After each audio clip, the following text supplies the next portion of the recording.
Hi, my name is Eevee, and I'm completing a PhD at Queen Mary University of London in the Augmented Instruments Lab, and I recently started a postdoc at the Royal College of Art, working in something that has nothing to do with music or musical instruments, but still quite exciting. I'm going to present my PhD work, which is about co-design, evaluation, and replication of accessible digital musical instruments.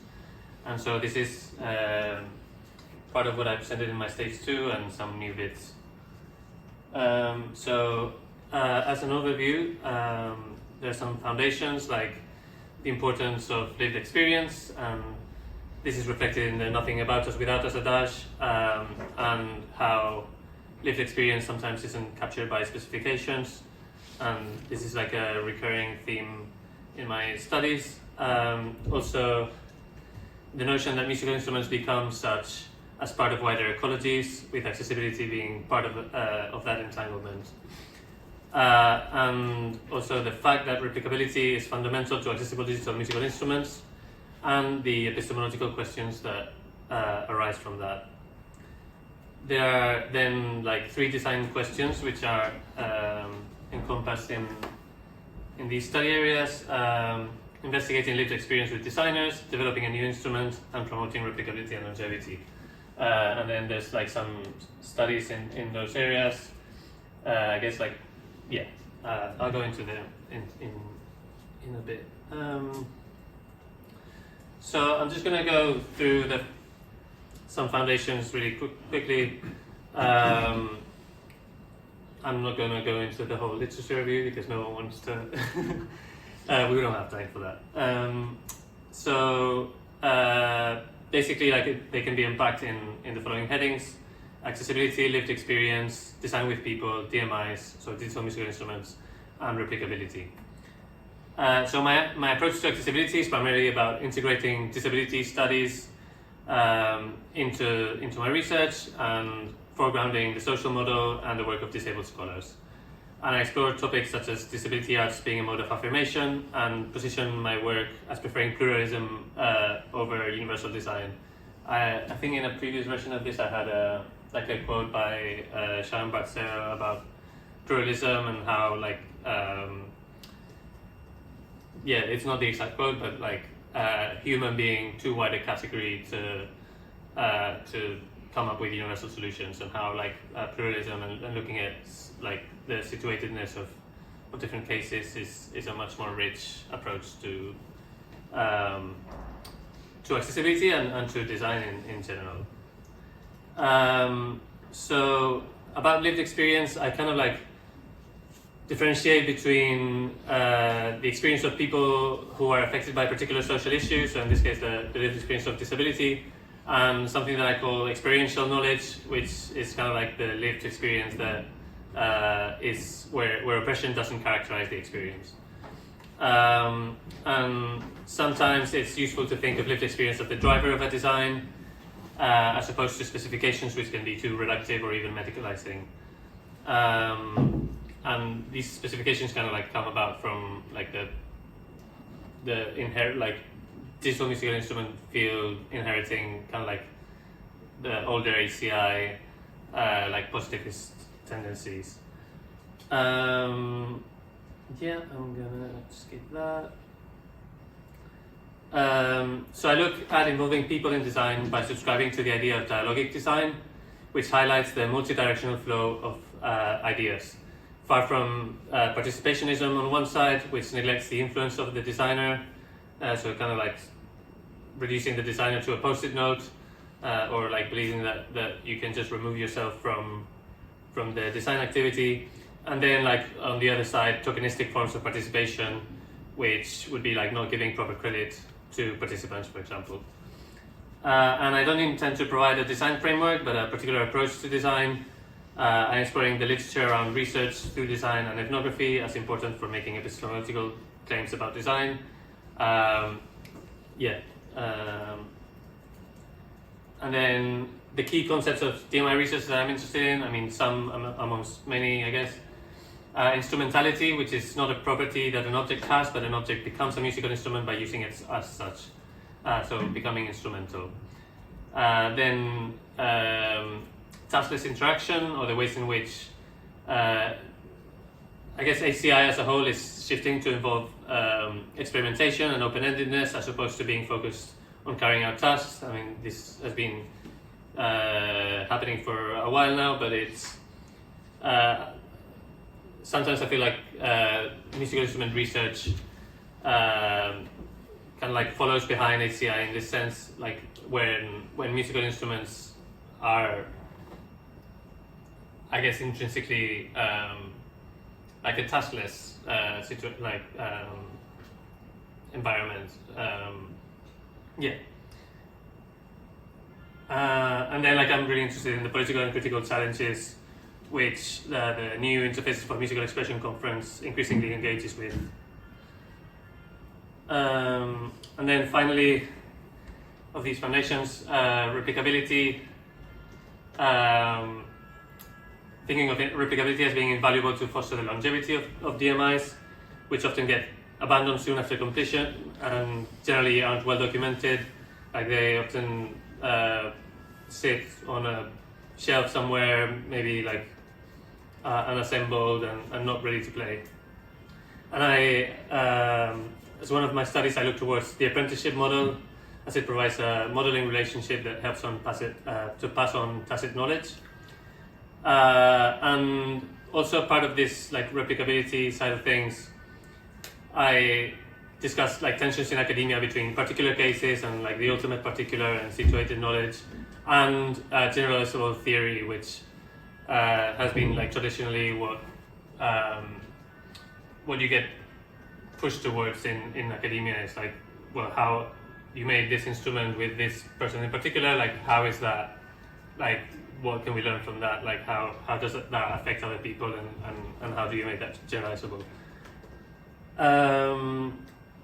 Cool. I'm going to skip that last point. So the first study area that I'm going to talk about of my concrete studies is this investigation of lived experience with designers. And for this study, I involved 7 designers who had won the OMI, the One-Handed Musical Instrument Trust competition for enabling apparatuses. And so on this slideshow, like you can see, like a flute and clarinet floor stand, a prosthetic violin bow, and drumstick holder, and a shoulder support for a one-handed flute. And these are some of the statements that correspond to the themes that I generated from the interviews, so I'm just going to read these out.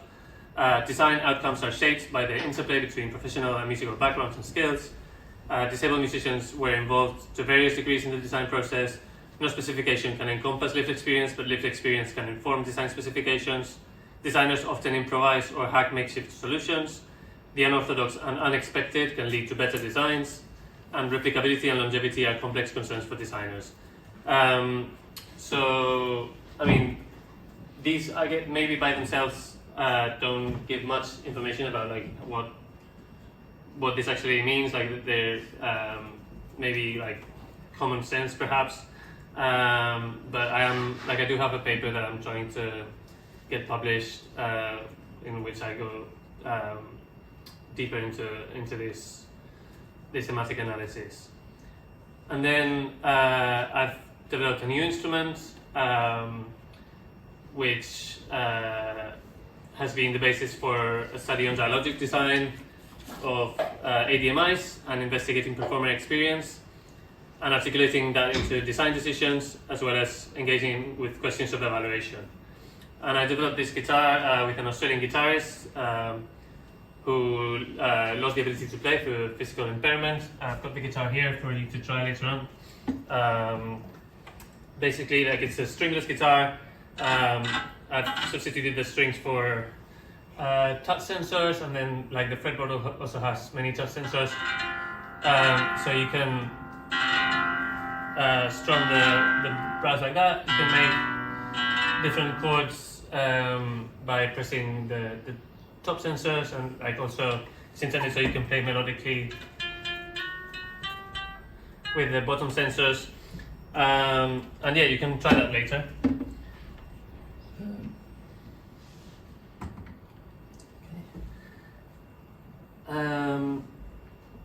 So there's like two outcomes that come from this study area. The first paper, the dialogic design of ADMIs, yeah, it's sort of like the journey of articulating this musician's experience and channeling it to specific design decisions, and also accounting for my own influence in the process. So kind of like trying to find that balance, or like trying to avoid those like participationism and tokenistic forms of participation. And then the second and upcoming study will involve lending this guitar to 4 different guitarists for a 2-week period for them to prepare a short performance with it.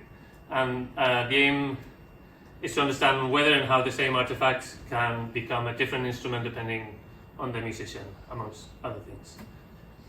Finally, the third study area is about promoting replicability and longevity, or how we transmit digital lottery knowledge with and beyond documentation. On this picture you can see Jacob Harrison, who's here, and myself. We did like a apprenticeship study where I learned from Jacob how to make the strummy, and we discussed number 1 here. It highlighted the non-obvious areas of the documentation and manufacturing process, which are crucial in the successful replication of a DMI. Explore the procedural obstacles to replication. The second study involved an exploration of the narratives that designers employ when disseminating their work, and will be presented at this year's CHIME. And in that paper, I take inspiration from the 1950 Kurosawa film Rashomon, for providing multiple perspectives to respond to the messiness of shifting roles in design, understanding how we clarify processes and build narratives to justify decisions, and for highlighting the emerging frictions between, in the case of my exercise, the technical, the artistic, and the socio-political of the work. And then to end this presentation, I propose like these questions for discussion. How do we counteract epistemic violence and center people with lived experience of disability? How do we get better at querying experience, articulating aesthetic and creative understandings? What do we need other than frameworks for conducting meaningful evaluation? How do we transmit situated tacit knowledge and build common design wisdom? And how do we scale up particular artifacts and build on and conserve their lineage? And that's that. Thank you. 2 minutes to spare. Maybe I can ask you to go back to the questions. We'll not have time to address all of these, but actually maybe if someone has time to put them onto the Google Doc, or you can maybe copy them. I think there's some really interesting stuff in there. But maybe we can open for one question by the and see if anyone wants to jump in. Any of these interest you, or anything else from the presentation you want to pick up on? Let's do 2, so yeah, I should 1 and 2. Should we go? Yeah. I think it's really interesting because, thank you for the talk, the passing on the knowledge of how you build something. So recently I've had to fix up my own kit and go back into my own documentation to try and wheedle out what I was trying to figure out at the time. So I think it's a really, really important point to address, because it is very hard with these digital instruments, especially with technology changing. And I use Arduino, so I've used libraries, and then I've put the code up, but the library has changed, so it's very hard to capture all those nuances. So I'll just be really, really interested to see what you. I'll read that paper. Yeah. So there's like the DMI apprenticeship paper, which is on like, how do we go beyond documentation? Because documentation sometimes is not enough to replicate even your own work, so let alone like someone else's work.